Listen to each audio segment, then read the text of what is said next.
Sometimes I think some people are born just to prove that money can't buy peace. I knew one such girl, Amy Redson, born in Boston, raised in a house where everything glittered: money, cars, status, everything except warmth. Amy never learned the meaning of the word no. In her world, there were only two kinds of people, winners and losers, and she was always the winner. I met her for the first time at an art exhibition, perfect hair, an expensive coffee cup in hand, and that smirk, the kind that made you feel small just by standing next to her. I was a journalist back then. Amy's mother was an old friend of mine, which is how I ended up watching this girl grow, too fast, too wild, and far too arrogant. Amy's childhood was full of luxuries and empty of love. Her mother was always traveling for business, her father always chasing younger women. So Amy learned early, power earns respect, softness invites hurt. Her words had a strange poison. Every sentence sounded like a declaration. I'm better than you. At college, she was known by everyone, liked by none. Her laughter was loud, her clothes loud, and her attitude louder. Professors were sick of her arrogance but couldn't deny her talent. Amy wasn't just smart, she was dangerously confident. Once during a lecture, Professor James told her, "Miss Redson, you can't keep cutting others off."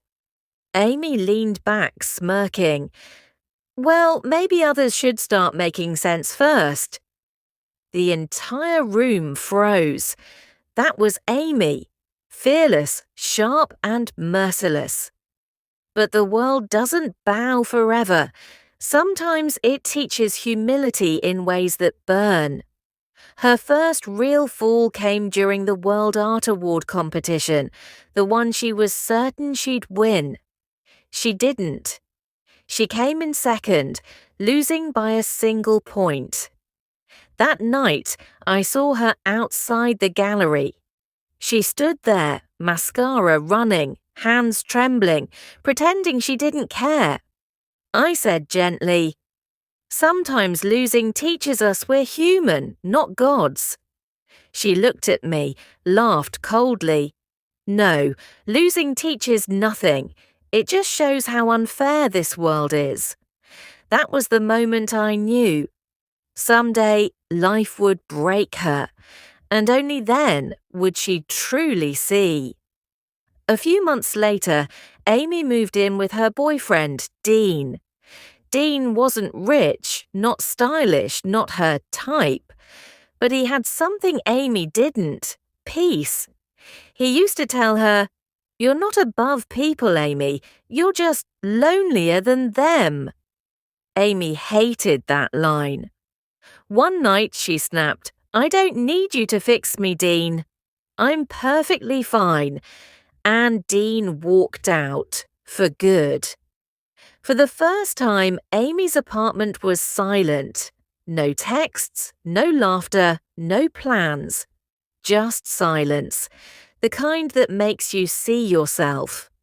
She sat on her velvet couch, holding a glass of wine, scrolling through her phone, smiling pictures, parties, vacations. But all she could feel was emptiness. It hit her then. Loneliness is the most expensive luxury in the world. She kept posting pictures online, fake smiles and champagne nights, but her eyes told a different story. Something had gone dim behind them. Then came the night that changed everything. It was one of Boston's coldest nights. Amy left a party drunk, laughing with her friends, her makeup smudged, but her ego intact. She insisted on driving home herself. The roads were wet, the snow heavy. At a sharp turn, her car skidded and crashed into the sidewalk. The crash wasn't fatal, but it wasn't harmless either. A young woman named Maria, a pedestrian, was hit and hospitalized. The next morning, headlines screamed, "Young artist Amy Redson charged for reckless driving." For the first time, Amy couldn't hide behind her father's money or her mother's influence. The cameras caught her leaving court, hair messy, eyes swollen, no designer mask to hide behind. The girl who once looked like she owned the world now looked human. I met her outside the courthouse. She didn't speak. I just said quietly, "Sometimes God pushes us to the ground so we remember how to walk." She didn't reply, but for the first time, her eyes weren't angry. They were ashamed. And somewhere in that shame, I saw the first spark of something real, maybe guilt, maybe humanity. They say guilt doesn't scream, it whispers. For Amy, it began as a faint noise in the background of her perfect life.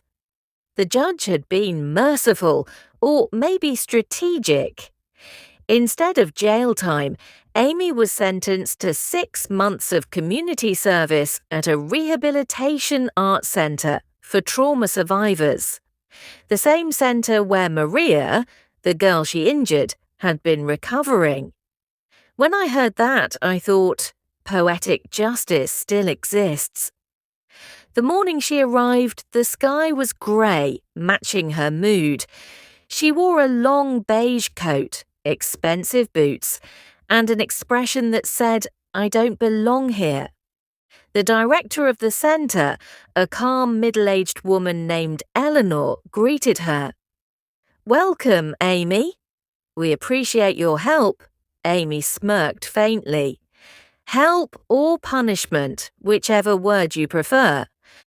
Eleanor didn't flinch. "You'll find that depends on what you make of it."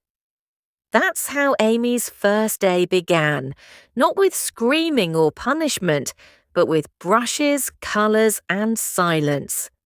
The centre was nothing like the world Amy knew. No rich voices, no fake laughter, just people, broken, quiet, kind. Men and women painting with trembling hands, some missing limbs, others missing hope. At first, Amy kept her distance. She cleaned brushes, rearranged supplies, scrolled her phone every chance she got. But every time she looked up, she'd see Maria, sitting by the window, left leg still in a brace, painting something only she understood. For 3 weeks, Amy avoided her. She'd time her breaks to skip the moments Maria was there. But the silence between them was louder than any confrontation. One afternoon, as Amy was stacking canvases, Maria suddenly spoke. Her voice was soft but steady. "You were the one who hit me, right?" Amy froze. Her hand trembled slightly as she placed a canvas down. She wanted to lie, deny, escape, anything, but she couldn't. "Yes." Maria nodded slowly, eyes still on her painting. "Do you ever think about it?" Amy exhaled, irritated. "Every damn day. You think I enjoy this?" Maria didn't respond. She just said, "I didn't ask if you enjoy it. I asked if you feel it." Amy had no answer. That night she sat alone in her apartment. The wine glass was there as always, but it didn't taste the same. The music felt louder, the silence deeper.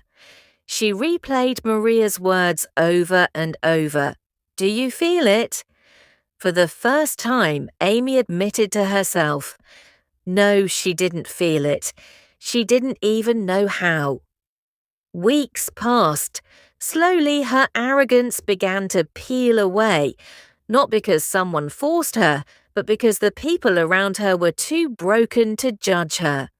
One of them, Tom, An old war veteran who painted with his left hand after losing the right once told her, "You can't fix a wound by pretending it's not there." That line hit her harder than any insult. She started painting again, quietly, awkwardly, something she hadn't done since her accident. Her first painting was a mess. Eleanor looked at it and smiled. "Good. You're not trying to be perfect anymore," Amy scoffed. "It's ugly." Eleanor replied, "It's honest." And for the first time, Amy didn't argue. A few days later, Maria's painting caught Amy's eye. It was a portrait of a girl standing in a storm, her reflection broken in puddles. Amy stared at it for minutes. Maria noticed. "She looks lost, doesn't she?" she said softly. Amy nodded. "Yeah, but she's still standing." Maria smiled faintly. "That's the point." It was such a simple moment. 2 women, 2 survivors.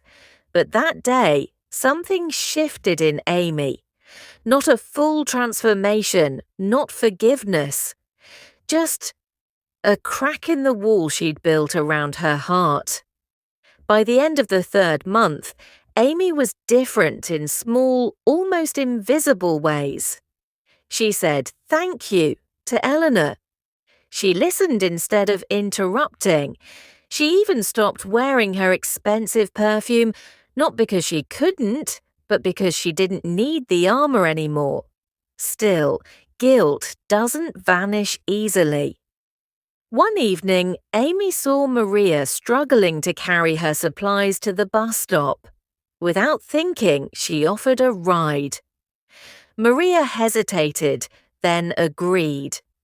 The car ride was quiet, the kind of quiet that feels heavy but not hostile.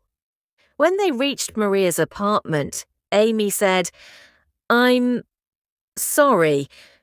For everything, Maria looked at her for a long time and replied, "I forgave you a while ago, Amy. I just wanted you to forgive yourself." That night, Amy cried. Not the silent, frustrated tears of anger she once knew, but real tears, the kind that burn on their way out because they clean something inside you. It wasn't redemption yet, but it was the start. They say we don't really grow up until we forgive our parents, not for what they did, but for what they couldn't do. For Amy, that truth came quietly, like a reflection she'd been avoiding for years. By the time her community service was nearing its end, Amy had changed in ways even she couldn't explain. She wasn't fixed, just quieter, humbler. The kind of quiet that comes when you finally run out of excuses. Her mornings now began with coffee in paper cups, not designer mugs. Her social circle had shrunk to a few people who didn't care what she wore or drove. And somewhere between paintbrushes and apologies, Amy began to see her own reflection differently. But change doesn't last if you only fix yourself. It needs roots. And Amy's roots were still poisoned. Her mother, Victoria Redson, still lived in the same glass mansion in the suburbs. High ceilings, no warmth. Amy hadn't spoken to her parents since the accident. She told herself she didn't need them, but deep down, she just didn't know how to face them. Until one Sunday morning, when Eleanor, the art centre director, handed her an envelope. "It's from your mother," she said gently. Amy stared at it for hours before opening it.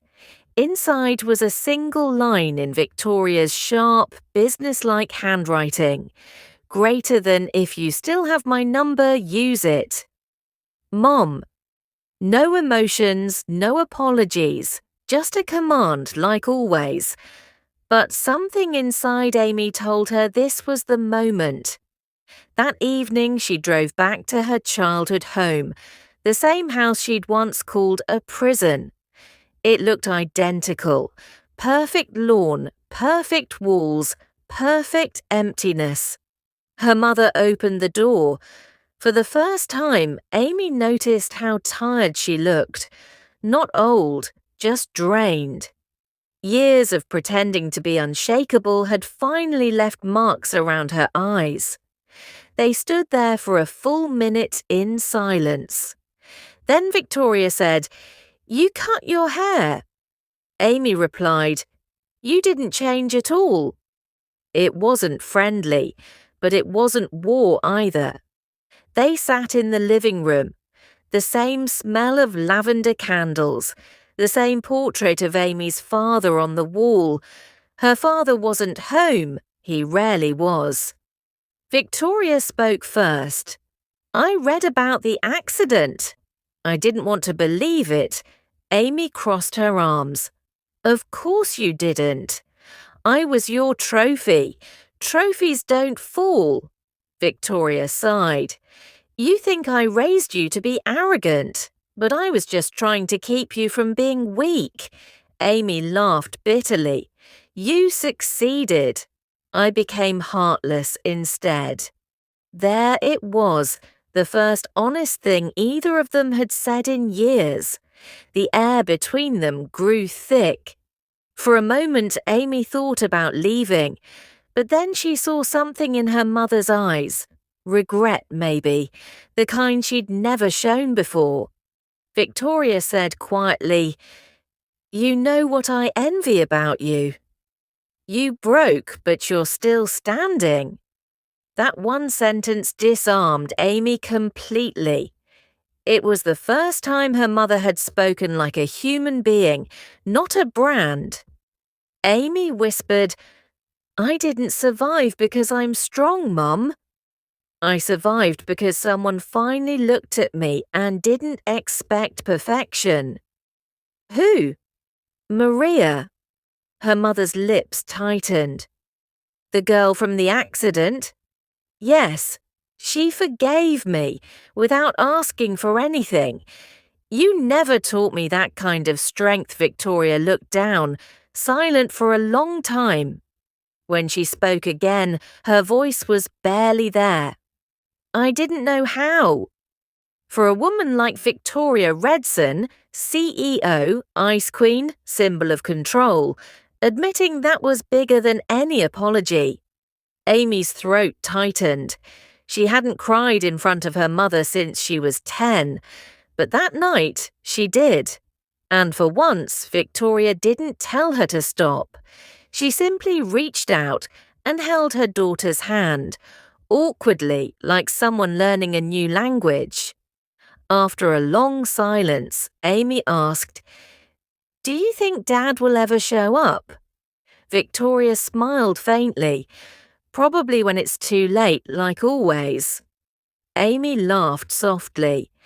"Guess I'm your daughter after all." Something unspoken passed between them. Not forgiveness, but understanding.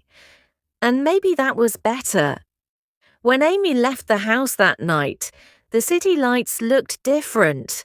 For the first time, she didn't feel like she was running from her past. She was walking towards something, herself maybe. At the art centre the next morning, she told Eleanor, "I visited my mum." Eleanor smiled knowingly. "And?" "She's human," Amy said quietly. Eleanor chuckled. "That's progress. Most people never find out their parents are human until it's too late." Later that day, Amy found Maria painting again. The same window seat, the same calm expression. Without asking, Amy sat beside her. No apology this time, no guilt, just presence. After a while, Maria said, "You look different." Amy smiled. "Maybe I finally see myself." Maria nodded toward the blank canvas in front of her. "Then paint that." Amy did. And for the first time in her life, she didn't paint for approval, competition, or perfection. She painted truth. A simple self-portrait, not glamorous, not flawless, just real. A woman with tired eyes and a soft smile, holding colour in her hands instead of control. When Eleanor saw it, she didn't say much. She just whispered, "Now you're an artist." There's a point after pain when silence stops feeling like punishment and starts feeling like peace. Amy Redson had reached that point. Months had passed since she'd stood in her mother's glass house, holding the hand that once felt colder than marble. Now, Amy's mornings smelled of turpentine and coffee, not guilt. The art centre had become her second home, maybe her first real one. Eleanor noticed the shift. "You're not painting to fix yourself anymore," she said one afternoon, watching Amy guide a group of teenagers through colour blending. "You're painting to help them fix themselves." Amy smiled. Maybe it's the same thing. The class was part of a pilot project. Brush and Breath, a small community program using art to help people deal with anxiety, grief, and addiction. The funding was fragile, but the idea was real. Amy handled logistics, marketing, and therapy coordination with the same precision she once used to plan rooftop parties. The difference? This time, she cared. Her past gave her credibility. When a girl named Layla, 17, angry and full of noise, refused to paint, Amy didn't scold her. She just said, "You remind me of someone I used to hate." "Who?" "Me." That broke the wall faster than any lecture. Layla painted that day, a tornado swallowing a heart. Ugly, honest, beautiful. Amy hung it in the hallway. A few weeks later, a small local magazine ran a story. Former influencer turns wreck into resource, the Amy Redson Project.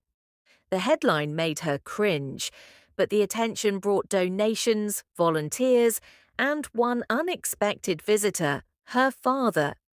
He walked into the studio like a man entering a foreign land, uncomfortable, apologetic, hiding behind a smile. He looked older, softer. "I read about you," he said, adjusting his tie like the past 20 years hadn't happened. "You're doing something real." Amy waited for the pitch, the advice, the criticism. None came. "I didn't come to fix anything," he added. "I just wanted to see what you built when nobody was watching." She studied him. "Do you regret not showing up earlier?" He hesitated. "Every day. But guilt's cheap if you don't do anything with it." Amy nodded slowly. "Then stay. Help me clean brushes." And he did. That small act, the two of them side by side rinsing blue paint from glass jars, was worth 100 apologies. The project grew. By winter, Brush and Breath had its own downtown space. White walls, open windows, art lined up like silent confessions. People came from rehab centres, schools, shelters. Amy trained volunteers, raised funds, and learned to sleep without fear of failure. One night, Maria came to visit. She looked at the paintings, chaos, sorrow, redemption, and said softly, "This is your forgiveness." Amy asked, "For what?" "For yourself," Maria replied. "You stopped trying to earn it. You just gave it away." Amy didn't answer. She didn't need to. 6 months later, at the first annual Brush and Breath exhibition, Amy stood on stage in front of a modest crowd. No paparazzi, no champagne, just families, teachers, and kids whose lives had touched hers. She cleared her throat. "I used to think success meant never being wrong. Now I think it means helping someone else be right, about themselves." Applause filled the room, soft but sincere. At the back, her mother stood next to her father. No designer dress, no performance, just presence. When Amy stepped down, Victoria hugged her. Not the stiff, obligatory kind, the real kind that trembles a little because you mean it. Later that night, Amy walked through the empty studio. Paintbrushes floated in jars like sleepy soldiers after battle. On the wall hung Layla's tornado, now framed. She turned off the lights, looked at her reflection in the window, and whispered, "I'm not who I was." The reflection didn't argue. Outside, New York hummed. Distant sirens, laughter, life. Amy stepped out, breathing the cold air, her hands stained with paint and purpose. 2 years later, the Amy Redson Foundation had chapters in 3 states. She lectured at universities about emotional recovery through art. She didn't preach, she told stories, real ones. And sometimes when young women asked how she changed, Amy would smile and say, "I didn't. Life did. I just stopped fighting it."